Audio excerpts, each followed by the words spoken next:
Welcome to our new exhibition. Defining Peace, Past, Present and Future is an exhibition that asks the question, what is peace?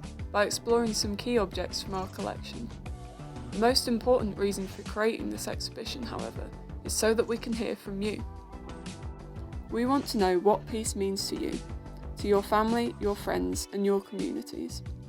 This video will take you through some of the themes of the exhibition and how peace is represented in different ways throughout our collection.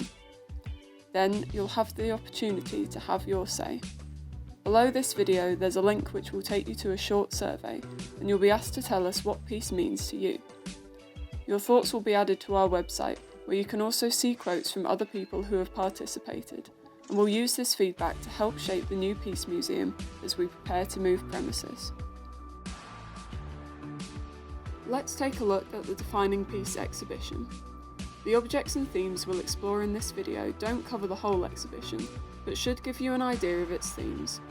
You don't need to answer the questions we ask in this video directly, but hopefully they might help you to think about the different forms peacemaking takes and what peace looks like for you. Peace has often been seen as the opposite of war, and so it might not be a surprise that many of the objects in our collection relate to wars, those who have opposed them, and those who have felt the impact of war. We included objects in this exhibition related to conscientious objectors, people who for religious or moral reasons refuse to fight in conflicts. These sculptures, a triptych, were created by Malcolm Brocklesby, the nephew of Bert Brocklesby, a CO during the First World War. Bert was part of a group known as the Richmond 16, a group of absolutist COs imprisoned at Richmond Castle in North Yorkshire. Plans were made to send the men to France, and once under military command, if they still refused orders, they could be executed.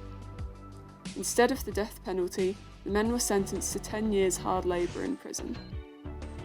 The sculptures encourage you to think about what it might have been like to be a prisoner of conscience, to be imprisoned for your beliefs. What impact does it have when people refuse to fight?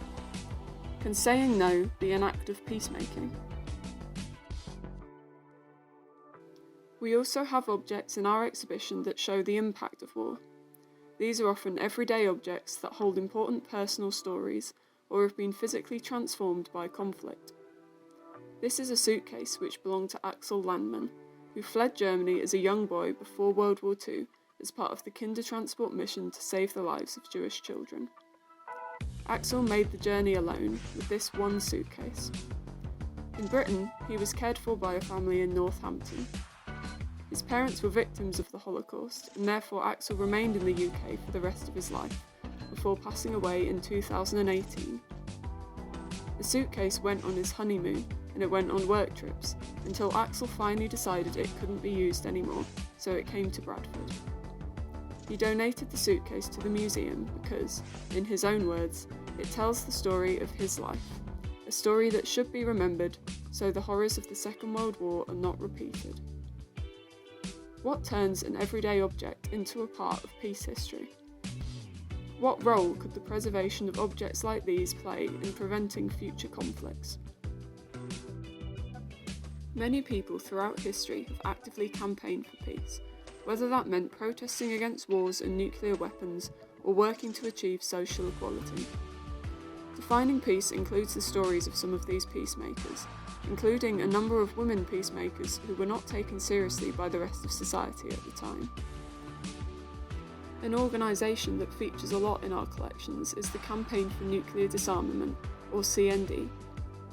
The Peace Museum holds these original badges made by Eric Austin.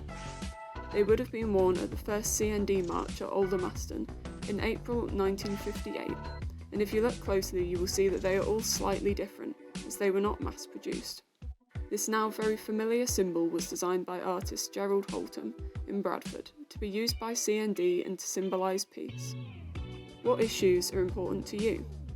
Do you know anyone in your community who has campaigned for peace, whether that's on a local, national or international level? Another way that people have chosen to call for peace is through art, and the art of peace is a running theme through our collection. Defining Peace contains paintings, sculptures, and textiles that use creative imagery to make powerful statements. This sculpture from the museum's collection is from 1998, the same year the museum opened, and was created by Josefina de Vasconcelos, whose work is also on display at Coventry Cathedral and in the Hiroshima Peace Park. This work shows two hands entwined with a dove's nest cradled in between. The dove is a significant symbol in the culture of peace and is the logo of the Peace Museum. What symbols do you recognise as relating to peace? Can making art help make the world a more peaceful place?